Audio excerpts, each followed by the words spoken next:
It was no fluke. Toastmasters named you one of the top 5 speakers on the planet, brother. So we really appreciate you joining us and sharing your wisdom with us and helping us to pass on some insights to our listeners as to what makes a truly unforgettable presentation. So thank you, brother.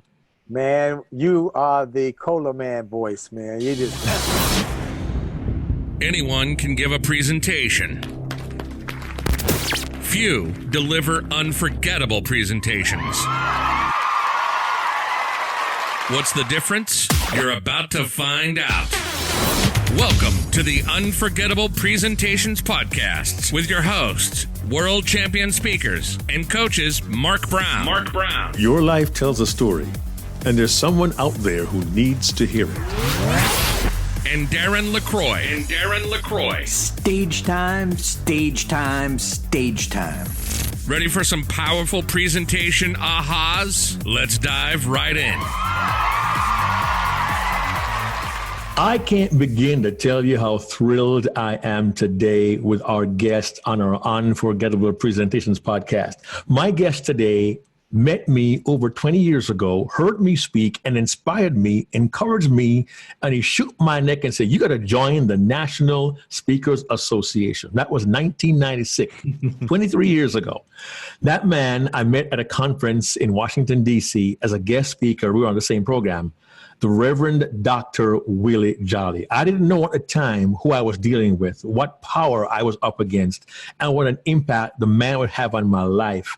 And during the course of our podcast, you learn more about this man who has won numerous awards for his singing, who has had one of the most top-rated shows on XM satellite radio, and who continues to inspire by the thousands and by the millions.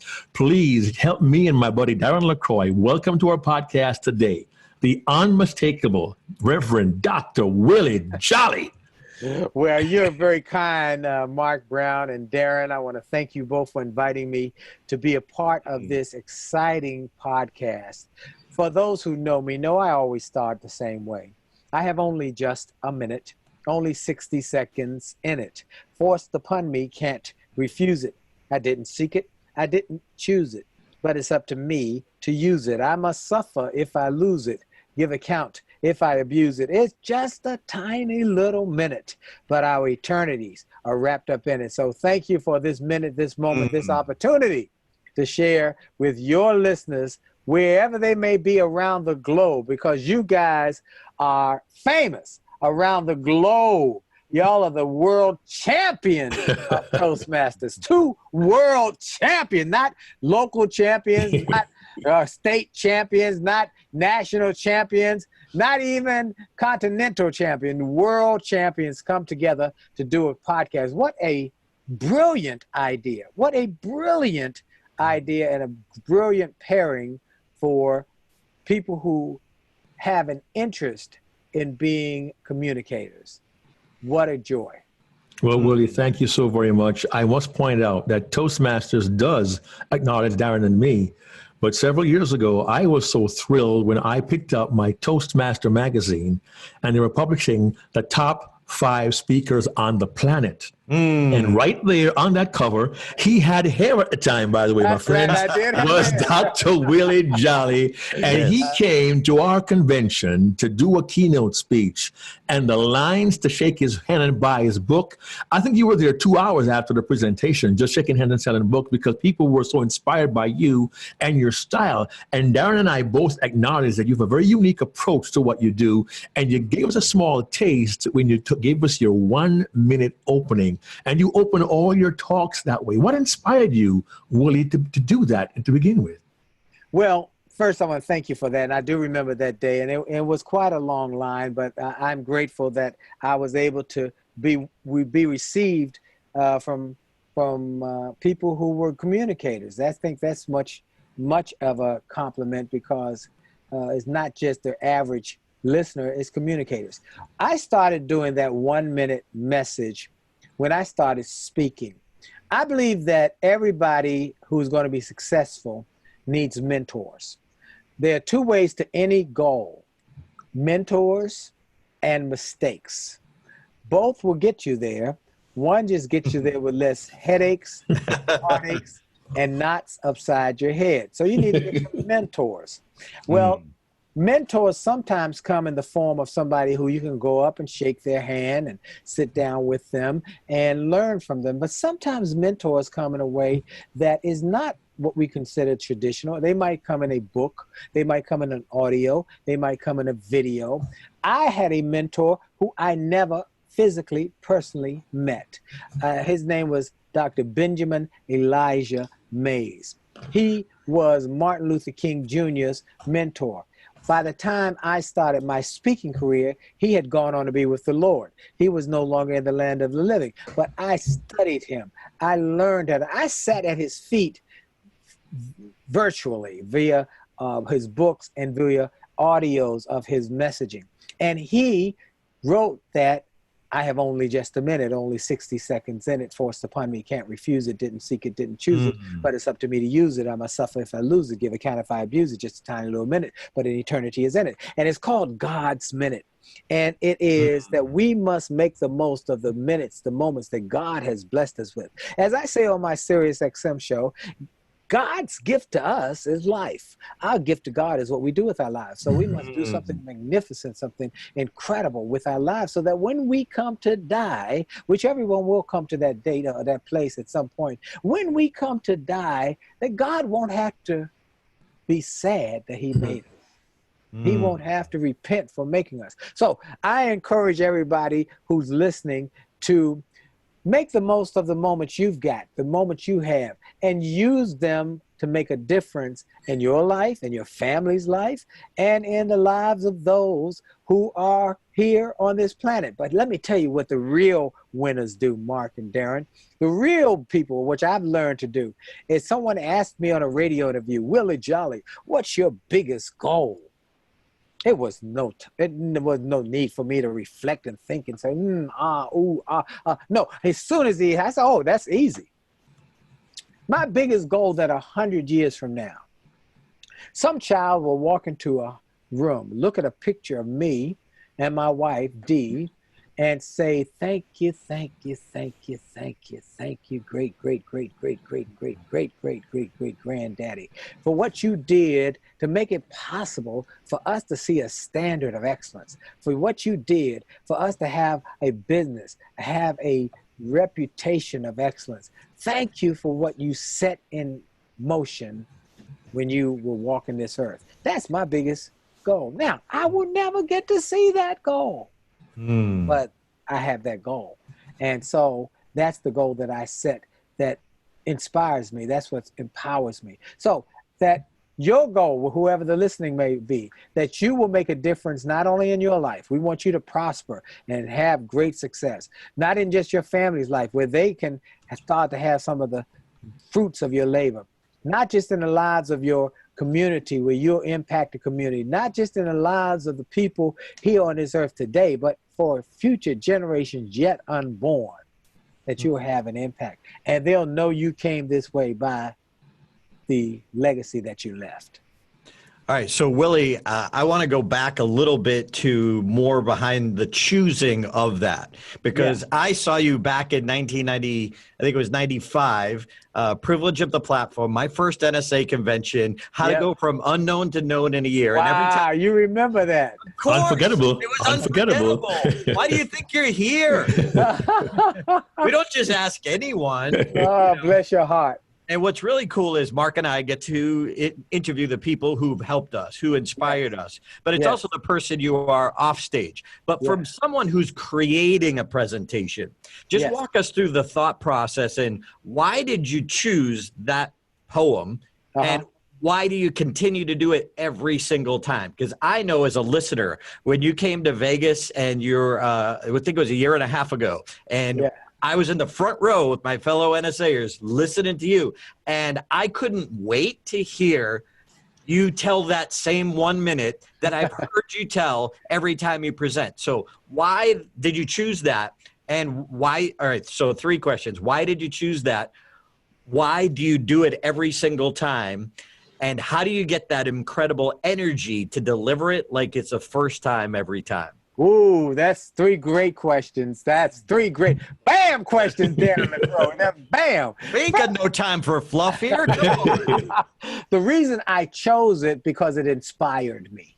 And I believe you should find something that you are inspired by, that you are moved by, that does something for you, that lifts your spirits. And that is something that is attractive to you. Second, why do I do it every time? Well, this is a good one because you're a Vegas guy. And I was in Vegas one time, and I went to see Gladys Knight perform at the Flamingo. Now, Gladys Knight performed at the Flamingo, and we were all there. She was singing this song and that song, this song and that song, but everybody was waiting for her to sing Midnight Train to Georgia. Now, if she had left that room without Midnight Train to Georgia, she had branded that. What? I'm cheated. Where is it? Okay. Well, that's why I paid the ticket. That's right. So people now, after almost 30 years of speaking, know I'm going to speak.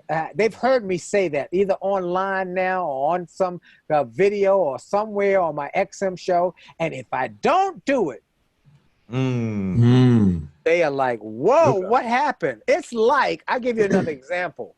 This is a great example of a piece that has been branded. Now that piece, it only takes a minute. People hear it now, they know it's Willie Jolley. Yeah. Now, I was at a speaker contest one time, and a brand new speaker got up with his little message and started with that. And everybody put thumbs down because I was in the room, and he did not do his own thing. He did Willie's thing. Now, that said, another one that has been branded that it can only be done effectively and efficiently with power is one that Les Brown closes his speeches with. If you want a thing bad enough, to go out and fight for it, to work day and night for it, to give up your time, your peace, and your sleep for it. And if all that you dream and scheme is about it, and life seems useless and worthless without it, if you gladly sweat for it and fret for it and lose all of your terror of the opposition for it, if you simply go after that thing that you want with all of your capacity, faith, hope, and confidence, stern pertinacity, if neither cold, poverty, famine, nor gout, sickness of pain of body and brain can keep you away from the thing that you want. If dogged and grim, you besiege and beset it. With the help of God, you will surely get it. Now, I just said it because it inspires me, but I can't say it like Les Brown. Right. I can't do it. And that goes to your third question. What is it about that makes it sound like the first time? Every time Les does it, man, I'm sitting in the wings. When we want to get motivated tour, when we want to tour with him, and I've been on many tours with Les over the years. We're going to do a new one coming up soon. And so when I'm sitting in the wings waiting for him, there's two things I got to hear Les do. He got to do drink, rock, drink. He got to tell that story, drink, rock, drink. And then he got to do that. If I want a thing bad enough. And the reason why he can do it with such energy each time, just like I have only just a minute with such energy, is because it's in our core. It's in our spirit, and it's part of us. Just like if you asked me about my wife, I would tell her name and my eyes would brighten up. And I know the same was true for Mark Brown. Yes, sir. He talks about his wife. Not your wife, his wife. Right? No, his wife. Clarify that. There you go. You're right there. I want to clarify that. My Andrea, that's right. Yeah, when Mark talks about his wife, his eyes brighten up. His voice it gets enriched. Because there's something in his core. It's not just another woman. Those pieces, when I talk about my wife, it's not just another woman. And those pieces, when I tell it only takes a minute, it's not just another minute. It's my minute. And when Les does, if you want a thing bad enough, no one can do it because it's his potion. And so I say, all you listeners, find that thing that's uniquely yours. Brand it. Get in the habit of using it. Say it until people say, oh, when they hear it, they know that's Darren. That's Mark. That's Susie's piece, or that's John's message. And it's like your signature piece. And people will pay a ticket and pay a price to come and hear it. And if you leave that event without doing it, they'll feel cheated. Real That's quick, a great Darren. message. Yeah. Excuse me. Real quick, Willie. I also Yes. know that I've seen you literally bring down the house when you end your presentation using that golden voice God blessed you with. You had the MDRT, $1 Million Roundtable, on their feet. They could not stop cheering. You left the stage, you were hugging the front row, they were still applauding. And you do it every time. I see you at NSA, I see you at Toastmasters, I see you always do that. That's uniquely yours, and it's unforgettable. I have to assume the similar reason applies, but I'm going to ask you this, because I believe what you've done is you use whatever gifts you have to enhance your presentation and to reach your audience. What advice would you give to our listeners about using the gifts they have in the way that they can to have an impact and to be unforgettable? Oh, man, that's a great question, Mark. Yes. Well, let me tell you first where that happened, how that happened. It was by happenstance, chance that it happened, that I even figured out to do that. So when I was starting my professional career, it was as a singer. I was a nightclub singer. I sang jingles for Pizza Hut and making it great and things like that during the day. All right, but I made the majority of my income singing at night in nightclubs, and I had built a very popular nightclub act in Washington, D.C. One night I went in the club after people would line up 7 o'clock for the 8 o'clock show, 9 o'clock for the 10 o'clock show. People were just packing it in. One night I went in the nightclub. I won the awards, best jazz singer, best performer. Everything was going great. And the nightclub owner said, I want to talk to you after tonight's show. I told the guys in the band, they want to talk. We've been selling out for months. We got standing room only audiences. We're about to get our raise. I walked in his office. He said, you were great. The people loved you, which is why it's hard for me to tell you what I got to tell you. The owners of the club have decided they got to get a better return on investment. And the only way to do that with a full nightclub is to lower the cost. And there's something going around the country now that's a lot cheaper than a band that's filling up nightclubs. It was during the time of the karaoke. Ooh, karaoke. And he said, we're going to try a karaoke machine. And everybody was trying karaoke and getting rid of live entertainment. And as you know now, there's still some karaoke, but most people now have live club. But it was a craze. And I got replaced by a karaoke machine, even though I had a standing room only audience. Now, I didn't know what I was going to do. I had no idea. All I knew to be was a singer. Well, my cousin worked at a junior college, and he knew that I had a degree in counseling. And so he said, look, there's a job opening at my college, and at least that'll tide you over while you figure out what you're going to do. I said, oh, okay, thank you. It was as a male counselor helping young men, because young men were not finishing their course of study and were dropping out way too much. So they said, we need a counselor to try and encourage them. Well, I started working with them and motivating. I didn't know I was motivating. I just, just doing what I do. And before I even knew I was going to be a speaker. And the director of the program at the end of the year said, wow, we've had the best semester we've ever had. We've had the highest rate of students who stayed in school. They didn't drop out. So we're going to have a luncheon for them. And he said, look, you got a degree in theology and counseling and so forth. You going to be the speaker. I said, what? What? I'm not. I said, now I took a class and all of that, but I'm not a speaker. I mean, I was had an, he said, well, I don't even have that skill or that ability. You going to be a speaker, case closed. That's part of your job. Oh, Lord, what am I going to talk about? I don't know what I'm going to talk about. So I go home and I start working on this message about dreams, and you got to follow your dream and stay committed to your dream. And I put together a nice little, I think it was a 15-minute talk, but I wasn't confident in talking. I didn't know whether it was going to be well received or they were going to boo me and throw stuff at me. The one thing I knew I could do was sing, okay? So I gave this little 15-minute speech, best I could give, and then I did what I knew how to do, and I started singing. The dream. And I sang the dream, the impossible dream. Yes, I see that. And man, they went nuts. They started hollering. They started screaming, and I was not surprised by that, because that's what I do. But here's what surprised me. people came up and said, can I get the notes to your speech? Can I get the notes to your message? You gave 3 great points. Wow, that's when I said, uh-oh, this speaking and singing thing might be a good 1-2 punch. So I just kept doing it. And, you know, there's an old saying, go with the one that brought you to That's right. That's the one who brung you. Yeah. That's the one who brung you. Yeah, go with what's going good. It was going good. Now, here's the thing.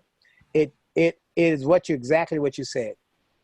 That was my core competency, and that was my gift. And then what I did was I took what was gifted and built on it. Michael Jordan said,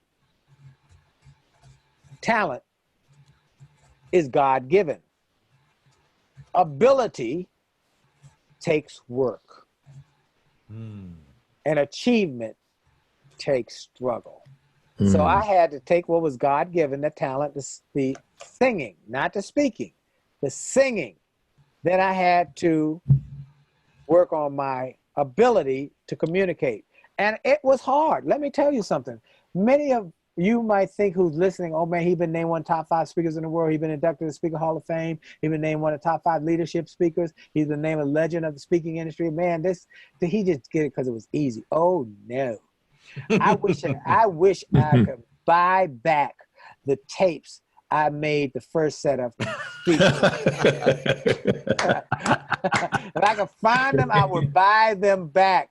Man, The nice thing is they don't make tape players anymore. So that's right.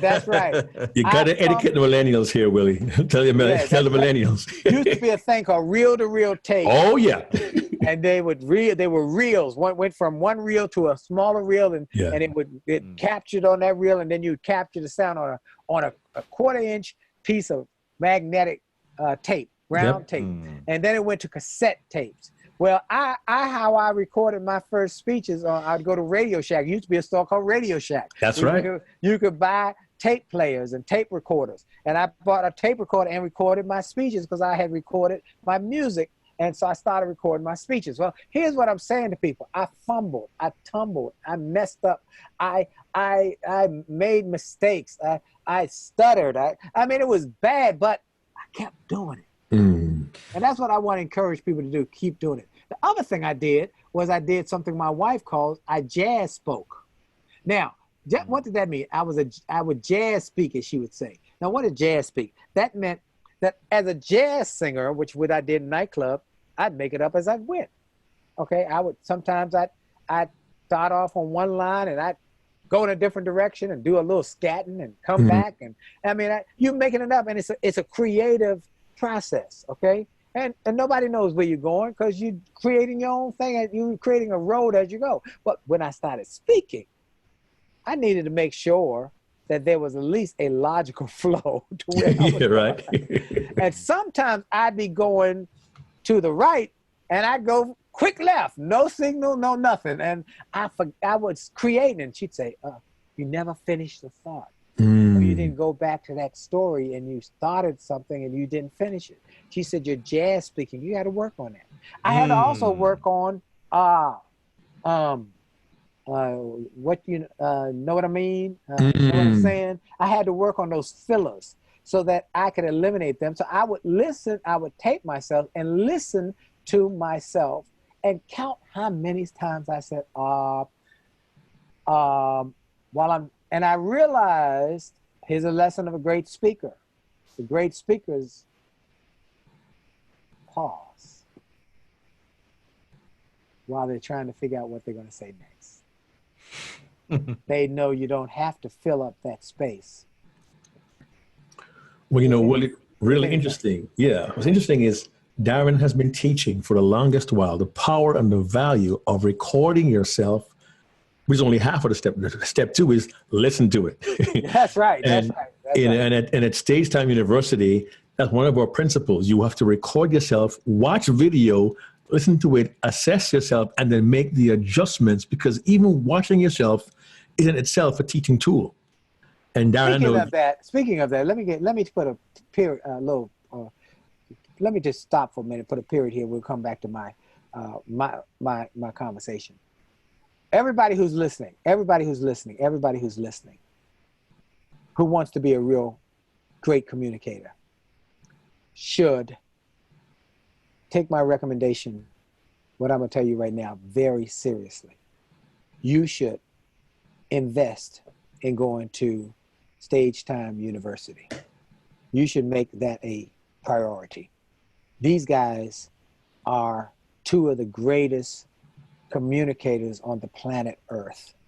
And they're not doing it for your dollars. First of all, that the price they are charging for this Stage Time is such a minuscule price to charge for what they offer and their level of expertise, that I'm amazed how they continue to charge that rate, where there are people who are neophytes, who have done nothing, who have won nothing, who are charging tens of thousands of dollars for their universities and speaking, and are ripping people off. So I just want to take a moment to say these guys are the real deal. They give you value, and that price they're charging is just, y'all, you need to jump on it and go right now. Okay, we can go back to my man. Okay, so y'all didn't pay me for that. Y'all didn't ask me for that. That was not expected. But when I thought of it, I got to do it while it's on my heart. So Willie, when we had the conversation going before, you started touching on something that I think is super important. Yes. When my buddy Rick Siegel. Yes. So Rick was one of my mentors early on, and I was shocked, and it was inspiring to me as I struggled to find out that he bombed.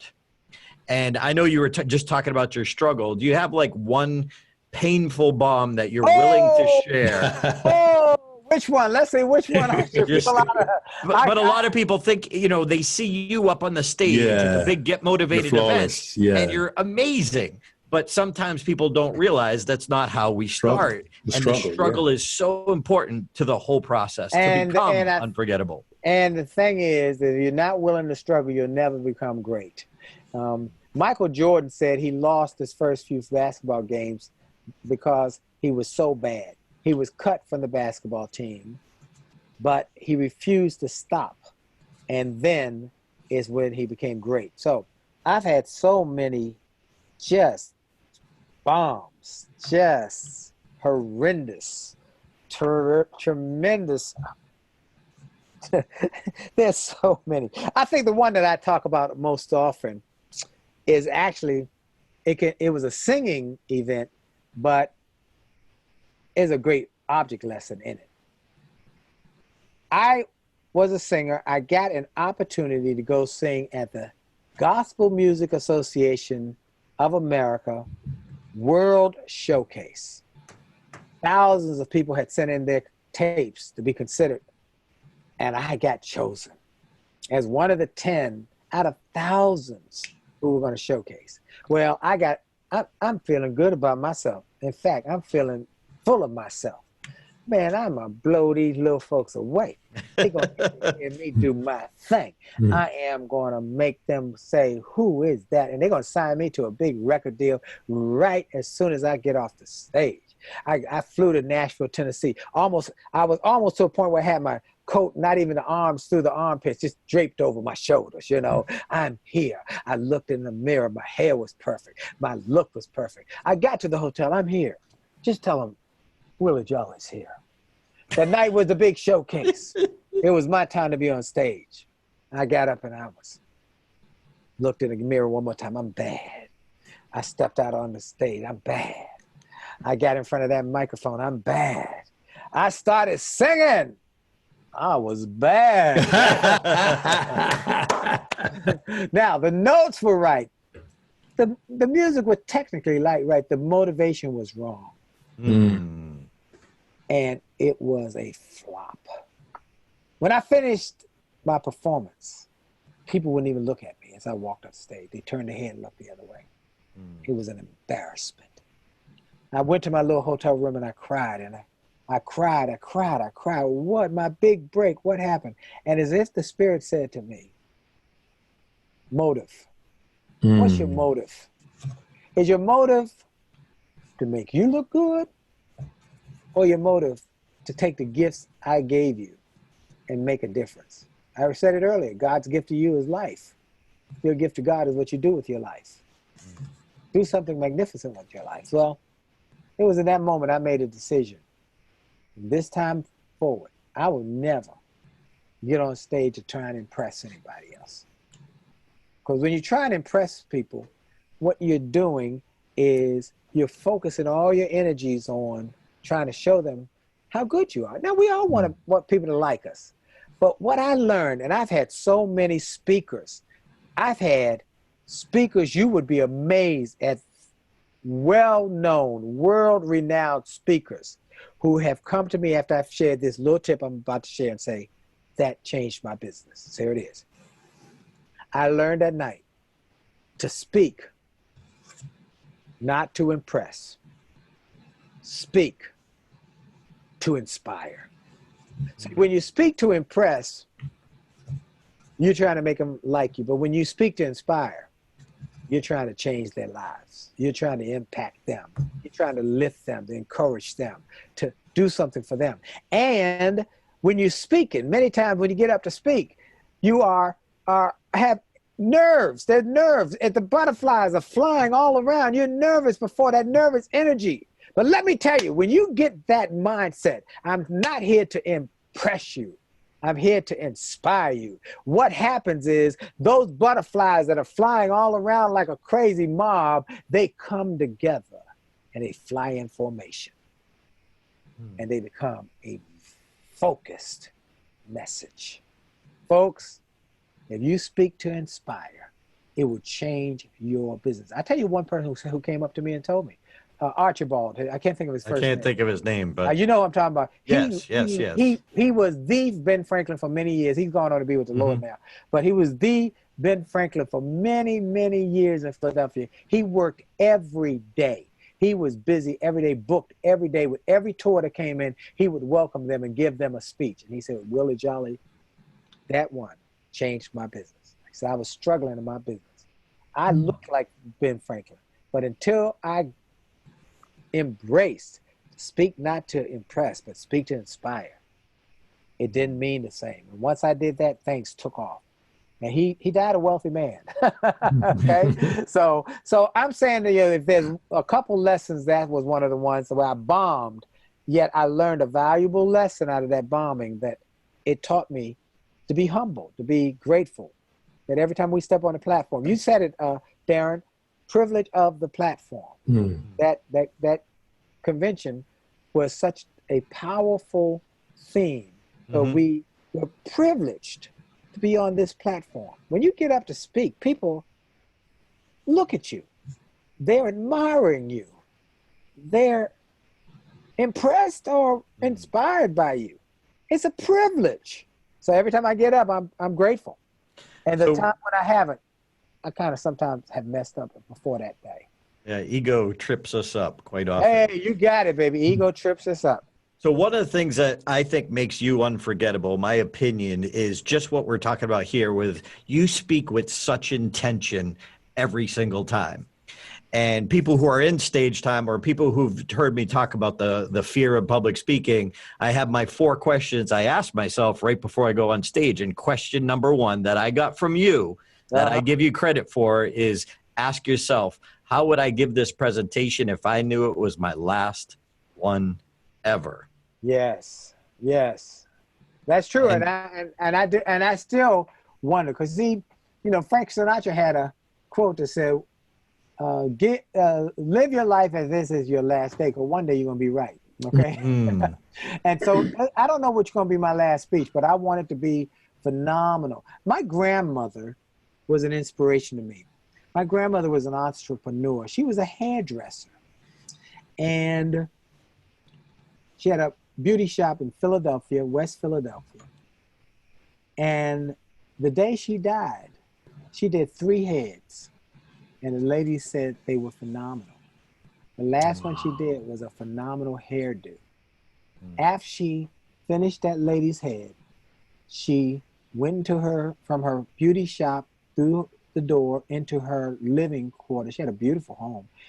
She sat down and she died. And when they found her, she had a pocket full of money. And she got those 3 heads that day. And I said, that's how I want to go. That's how I want to go. I want to give a speech, sign some books, have them hollering and screaming, saying that they're going to go out and change the world, ready to take on the giants of the world, being Davids against the giants. I want to give them that kind of message, charge them up to go take the mountain. And then I want to sign some book to say, use this book to bless you and your family for future generations. And I want to go sit down somewhere and go home and be with the Lord. Come on, somebody. Man, I hear you. You see what I'm saying? You want them ready to learn, ready to earn, ready to burn. Yes, sir. I heard that from you years ago also. That's right. Darren, go ahead. I have one more important question that I want to ask you for everyone's benefit. So, Willie, you have been a hero of mine since day one. Oh, bless you. And I mean that. I hate when people give platitudes, but I so mean that. And one of the things that makes you unforgettable is your stories. Yes. I still remember when you were on main stage at NSA, and you told the story of the day that you had all these things going for you. Then the Lord gave you the message and quit your job. And you're what? I still remember that. So 2 questions to help people listening, because stories is the heartbeat of what makes people unforgettable. So number 1, how do you choose your stories? Which ones you're going to use in your speech? And number 2, how do you develop them? What's your process for making them even better? Oh, well, let me start with number 2 part of the question first, and then I'll go to number 1. I develop my stories with my family and friends. Just in casual conversations with my family, my friends, small groups. It's almost like the Laugh Factory that comedians go to in LA, to the Laugh Factory to try out new material on a small audience. I'll be talking to Dee or my children or my friends, and I'll say, let me tell you what happened to me today. And I'll tell them something, they go, ooh. And I get them to grunting, and I get them to go, ooh, that was good. Then I say, okay, now I will develop that. My wife, even yesterday, I spoke at a church, last weekend, a couple of days ago now. And she said to me, the story, I've heard that story, but you took it to another level. And I keep working on it. Giving it texture, giving it so that people can see it in their mind. They can visualize the story. When I say the word, now let's tell you why stories are so important. If I say to you the word rose, each one of you, what color did you think of, Mark? Yellow, because my wife has a rose garden out front, and she once grew a rose that was over 6 feet tall. Okay. Darren, what color? Red. My mom's name is Rose. She's great at growing roses, and red is her favorite. Okay. Notice, and everybody who's listening on this podcast, when I said rose, everybody thought of a flower, and they thought of a color. No one thought R-O-S-E. They didn't think of how you spell it. They didn't think of the 4 letters. They thought of a picture. And that's why stories are so powerful. You tell a picture and you paint a picture using words. Let me tell you, when I started speaking, there was no PowerPoint, first of all. The best you had was a flip chart. That's right. Am I right? That's all you had was a flip chart. And I said to myself, I'm not going to use a flip chart. I'm going to tell a story. So I didn't have the capacity, because remember, you didn't know, I didn't tell you the rest. When I started speaking, I started as a youth speaker. And the first 5 years of my speaking, I spoke to youth in inner city schools around America. Some of the toughest schools and juvenile justice places. You don't have no time to put up no flip chart. So I had to tell stories that would captivate them and calm them down, because they didn't want to be in there in the first place. So I developed these stories that were compelling, Three C's for my stories: captivating, compelling, life-changing. Those are what I would, and I thought of what was the greatest speech I had ever heard. It was "I Have a Dream" by Dr. Martin Luther King.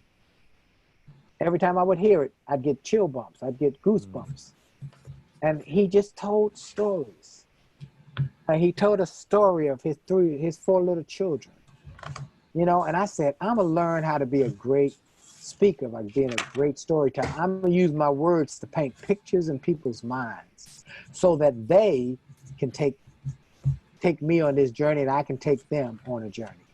And so, stories. Thank you, Darren. So I one, develop him that way. Now, how do I choose him? Now, at this point in my career, well, 4 levels of consciousness.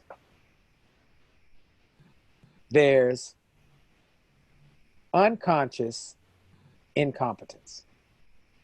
I don't know what I don't know. Okay? There are a lot of things I don't know, and I don't even know I don't know them. So it's unconscious incompetence. Then there's conscious incompetence. I know I don't know how to fly a plane. So if the pilot got sick while we were flying, don't ask me how We're to not fly. calling on you. Don't call on me because I know I don't know how to do it. I haven't taken the lessons yet. You can motivate somebody else to fly the Yeah, plane. y'all got to get on that.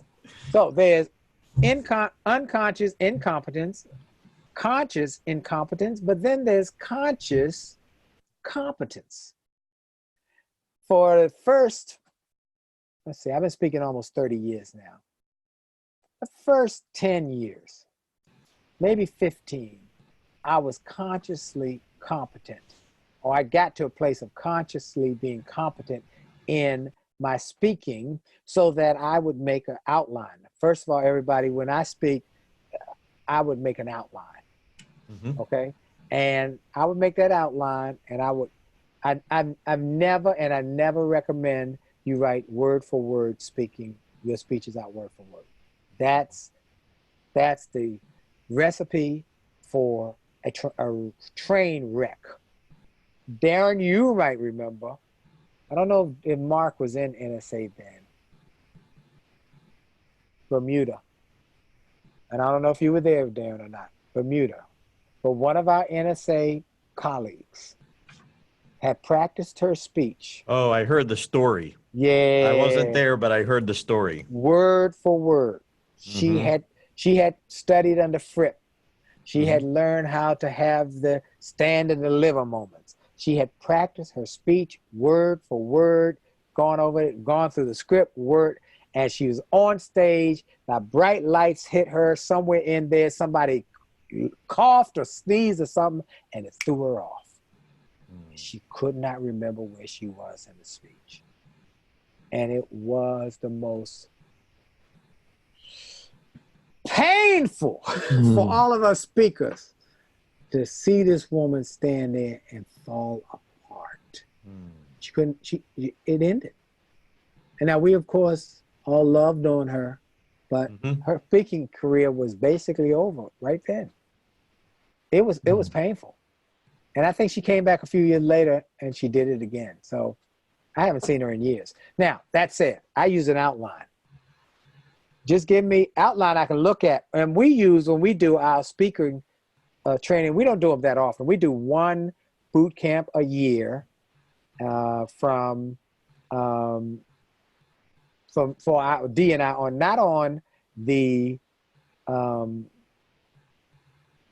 presentation skills part, but more on the speaking business part and how to grow a speaking business. Y'all got the whole package.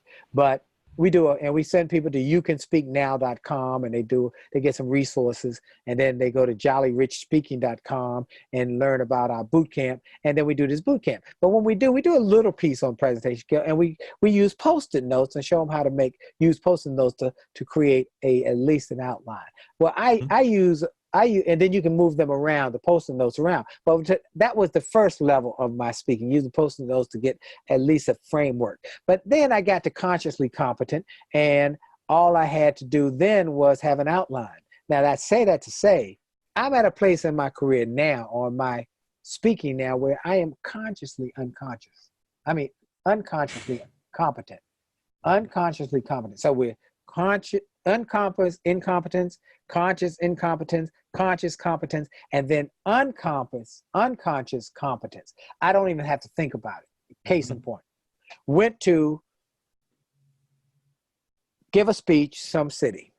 I don't remember what city. Flew back. This was years ago before my wife traveled with me. So I flew back in. She picked me up at the airport. She said, we've got to go by a certain place. They're having the Eagle Scout celebration for my nephew. And we'll be able to get there right on time for the start of the program. My nephew's been in this Eagle Scout, from a Cub Scout to Boy Scout to Eagle Scout. He's gone through the process. He's being named the Eagle Scout, the highest level in scouting. And very few people get it. We get there, and I get seated. It starts. And then I say to my wife, oh man, I forgot the camera. It's in the car. So I get up to go get the camera. And the program director says, ladies and gentlemen, Dr. Willie Jolley, that was before Dr. Willie Jolley's here. Willie Jolley's here today, folks. Willie Jolley, come up and say something to the crowd. Now, I got about 20 steps. I turn around. I start walking up to the rostrum to give a message. People are clapping. Willie Jolley's here. Willie Jolley's here. So that means I got the pressure on now. I got to do something good. I get up to the podium and I say, I have only just a minute, only 60 seconds. I do my thing. Then I say, ladies and gentlemen, I'm here today to celebrate my nephew, to celebrate his accomplishment, to celebrate his diligence, to celebrate his willingness to be an eagle. And I share that he is showing us a model for others. Once upon a time, there was a little teeny weeny eagle egg that sat up on top of the highest mountain peak. A strong wind came and blew it down in a valley. It rode in a chicken farm. The mother hen sat on it till it hatched, and out came this funny looking bird with big wings and big claws, looked different from the other chickens. It was raised around chickens. It walked like chickens, talked like chickens, acted like chickens. It even dreamed like chickens. Its biggest chicken dream was to get on top of the fence and crow like a rooster. But it said to itself, oh, I can't do that because I'm a chicken. One day, while pecking for corn out in the cornyard and in the chicken hen in its chicken coop, it looked up in the sky and saw the most amazing sight of its life. It saw an eagle. It said, what are you? And the eagle, with his powerful hearing and powerful eyesight, saw the little bird, flew straight down and said, what am I? What are you? And the little bird said, I'm a chicken. And the eagle said, look at my face. You look like me. Look at my wings. You look like me. Look at my claws. You look like me. Said, you are not a chicken. You're an eagle. Flap your wings and fly like the eagle you were born to be. And the little bird flapped his wings. And he flew and soared above the courtyard and flew like an eagle. My nephew today proved that there is an eagle in him and in you. It's been a privilege and a pleasure to be in your presence. I walked off, and of course, you know what happened. They all stood to their feet and gave me a standing ovation. I was just going to get a camera. All right. Now, I say that to say that comes from preparation. You know, a friend of mine used to say to me, the great musicians practice their scales so much that when it's time for them to solo, they don't have to think about it. I had practiced in the car, practicing my speaking, in my bathroom, practicing in the shower, and on the way to a trip, practicing my words. One of the things I did, as I told you, I jazz spoke. I would have problems with articulation and grammar. So what I did, Mark and Darren, is I got a tape on grammar, and I would play the tape in my car to teach me how to be grammatically correct, because I knew I had an issue there. So I kept practicing, I kept working, I kept developing. And even to this day, even though I have some unconscious competence, I'm trying to get better. One day, if I keep working, one day I'm going to be a good speaker. You wait and see. Y'all wait and see. One day I'm going to be good. We had Mike Rayburn on episode 2, and he talked about practicing like 2.5 hours a day. Yes. At his craft, guitar, in terms of what he does to be unforgettable. So, Mark, you got any other questions for Willie? One last question, Willie. What advice would you give to a corporate presenter, a leader, a pastor, or anyone who wants to deliver an unforgettable presentation? What one bit of advice would you give to them right now? I think if I had to give advice to a person who has an opportunity to give a powerful message, one is think on these things. One of the things I want you to think on these things is, one, think. That use the word operatively. That you should think about it. I thought about it. I would think about my speech and what impact I wanted it to have. Not to impress, but to inspire. So let's think about that. Think on that I got to put some time on this. I've got to practice. I got to prepare. I got to go through my checklist. I got to look at my outline and see how the pieces part, and like the Post-it notes, move it around till I get the outline to be. So think on these stories, these points, and then things. The things are the incredible lessons that you can leave with somebody from your message. And often your message is a message created out of your mess. My flubbing, my being fired and replaced by a karaoke machine, my being too egomaniac that I tripped up. That was my mess. But those messages out of my mess created a career where I now get to do what I do, write books. Looking at some of my books, it only takes a minute to change your life. A setback is a set up for a comeback. Turn setbacks into greenbacks. An attitude of excellence. Make love, make money, make it last. My marriage book with my wife. All of these are built on the challenges that I came through. Each one of them was about the challenges and how you grow through the challenge. It's a message out of my mess. So if that was it, I'd tell people to be humble and think on these things. And Willie, if somebody wants to get one of your books, if somebody wants to book you for a motivational talk, one of your talks or trainings, or if somebody wants to learn from you in terms of becoming unforgettable, where would they go? I'm going to give you a couple websites. One is, if you want to learn some of the things we recommend for speaking, you go to two sites. YouCanSpeakNow.com. Tell you about, number one, take a Toastmasters course. Number two, attend what I told Mark, come to NSA. Number three, get the book Speak and Grow Rich.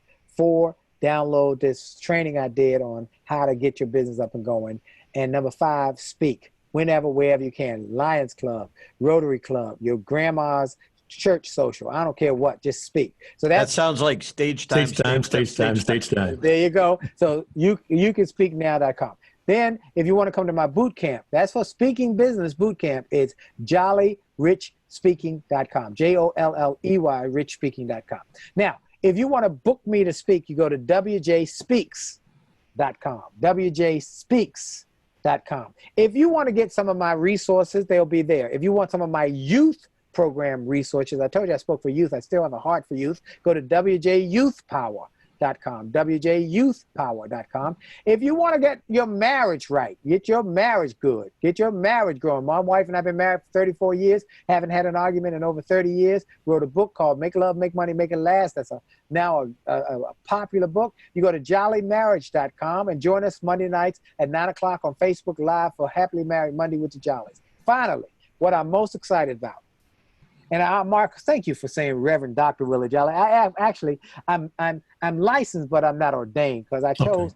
Okay. I didn't get ordained because I said I don't have to marry nobody. Ordination gives you marriage credit. I ain't married nobody, but I have, and I have buried people, but I am a doctor with a doctorate of ministry, and so the rest of my life I want to dedicate.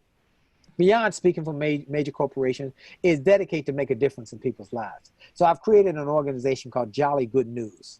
And Jolly Good News, in a time of bad news, sad news, depressing news, false news, debilitating news, we need some good news in our land. We need some good news in our world. We need people to get good news. The suicide rate has doubled in the last 7 years because people are depressed. They're living lives of quiet desperation. They need some good news. So I've created Jolly Good News. It's a website, jollygoodnews.org. It's a nonprofit. You can go there, get some good news. You can be part of our movement to inspire people, as well as a Instagram channel and page, as well as Facebook, Jolly Good News. We're going to change the world and put some good news. That's what I am called to do, and that's what I'm going to do. And the rest of it, if you want me to come speak, I'll come speak. But I'm going to give you some good news. Come on, somebody. Oh, I'll give you an amen. All right. And all that with your XM radio program as well. That's amazing. Yes, oh, podcast. Now, for those who don't have XM, you can get it on my podcast, iHeart, iTunes, C-Suite,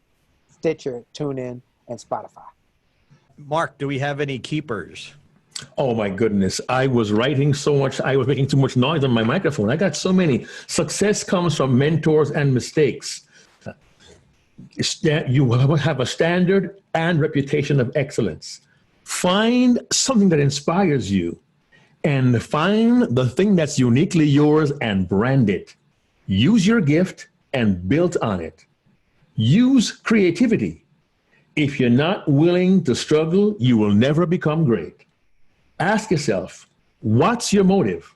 And speak not to impress, but to inspire. Let your stories paint the pictures, because your stories must be both captivating and compelling.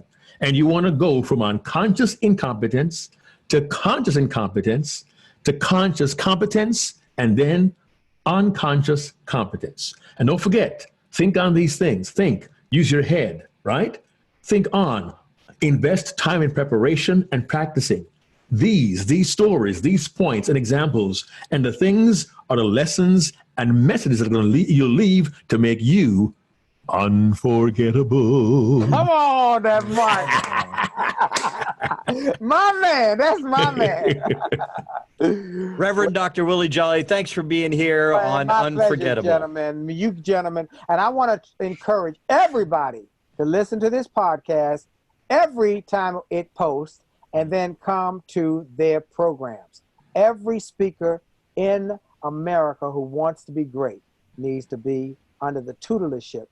I went to their NSA session. It was phenomenal. And you are going to do yourself a favor by being in their world, in their environment, in their ethos. So, hey, man, I recommend it. All right. Thanks for being the legend that continues to be the person off stage that is as inspiring as the legend you are on stage. Thanks for what you do for the world, my friend. Thanks, Willie. God bless. God bless you both. Thank you. Take care. Hey there, this is Darren. I hope you enjoyed that program and you got some great insights from watching this video podcast. Now, we don't put all of them on YouTube like you're watching now. We just put a select few. So if you want to get all the episodes, you can go right now to Apple Podcast. You can go to Google Play, Stitcher, or Spotify, or check it out on your favorite platform. See if it's there for you. But we'd love to have you subscribe. Join us every single week for new content, new stories, and new strategies behind unforgettable presentations. Subscribe now.